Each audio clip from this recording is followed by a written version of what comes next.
haven't done a review in a while. It's now Spectre Guitars and Effects. Used to be Alaska Bat, but now it's Spectre Guitars and Effects. I'm going to be reviewing something extremely interesting that people have been asking about for quite a while. Fred at Shredneck.com sent me this very nice kit guitar.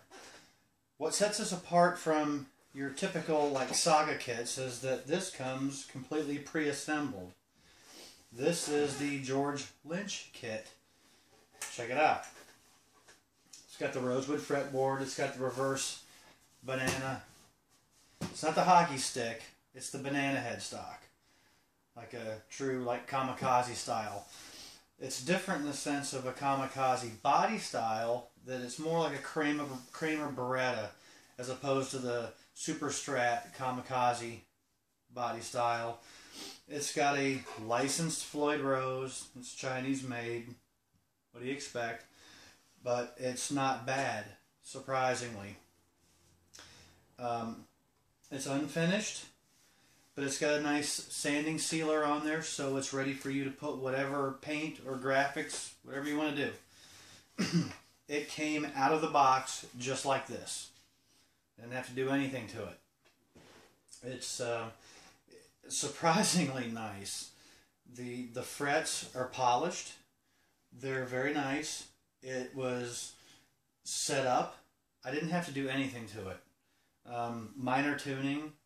I didn't have to do any intonation. It surprised me. It really did. I know Fred gets these in bulk, and he is very stringent on what he wants when he gets them from the supplier. It's got a humbucker single coil like George's typical guitars. It's even got a push-pull selector to go between a hum and a single coil. It's not bad.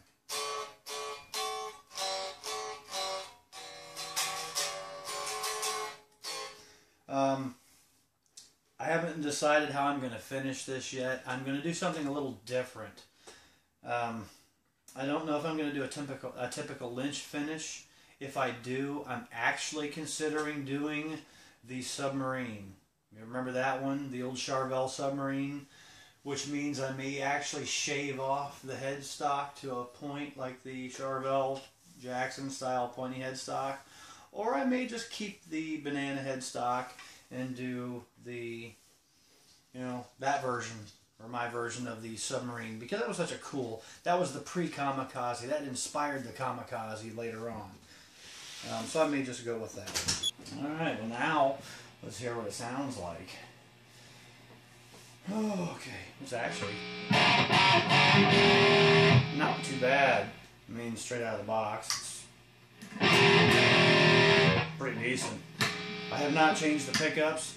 The humbucker's a little bit noisy. You may hear it. Pull it up, single coil's pretty quiet, which is kind of the opposite of what I expected. But it's not bad. But anyway, let's give it a run here.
It's not bad. I mean, I like it.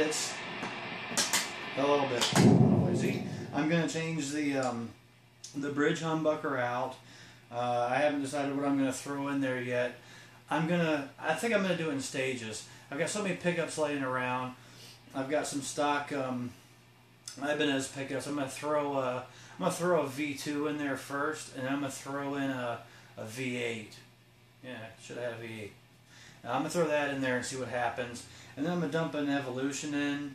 I've got a transition laying around, and I've got a brand new, which is my next review. I've got Larry DiMarzio sent me the new John Petrucci Illuminator set. So I might throw the Illuminator bridge in here and see what happens before I dump it into one of my RGs. But anyway, this thing is nice. I like it. You can't beat the price.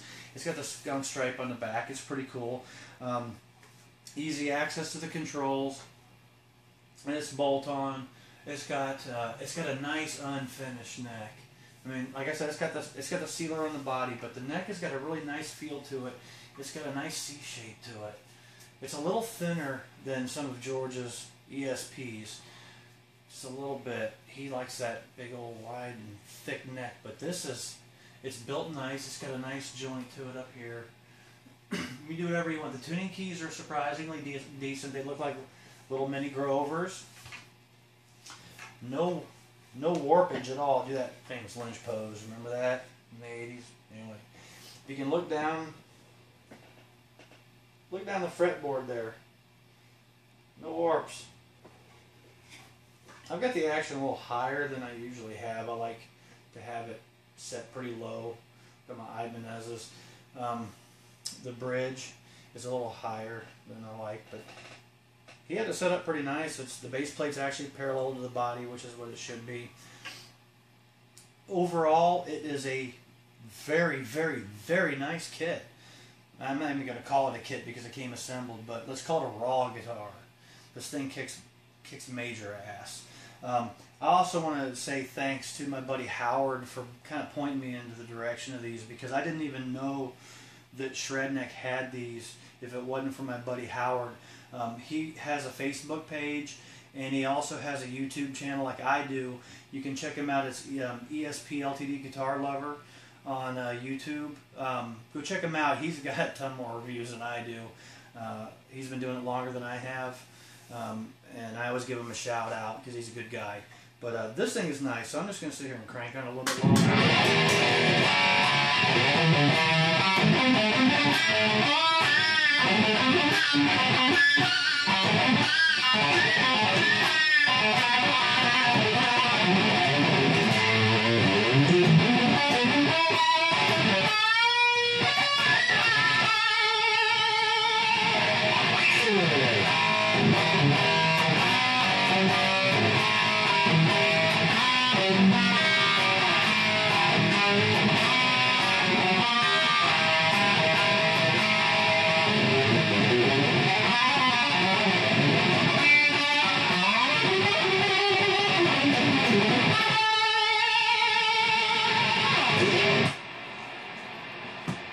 I'm pleased.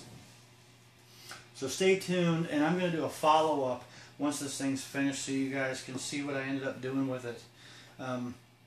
Next up, I'm going to take some high-resolution pictures of it so you can see it from different angles. Close-ups of the bridge, which I am going to swap out. I mean, you can't keep the price point this low by putting really high-end appointments on here in hardware. The lock nut's surprisingly decent. It keeps it in tune. The bridge is just your typical licensed Floyd out of China. What do you expect? But it's not the worst in the world. Pickups aren't the best, but they're not bad. I'm going to swap out a couple minor things and then do my crazy paint job, which will probably be the submarine. So thanks again, everybody, and thanks, Fred, for sending me this. Sorry it took a week or so longer to get this review posted, but thanks for hanging in there. We'll get this posted today. Thank you very much.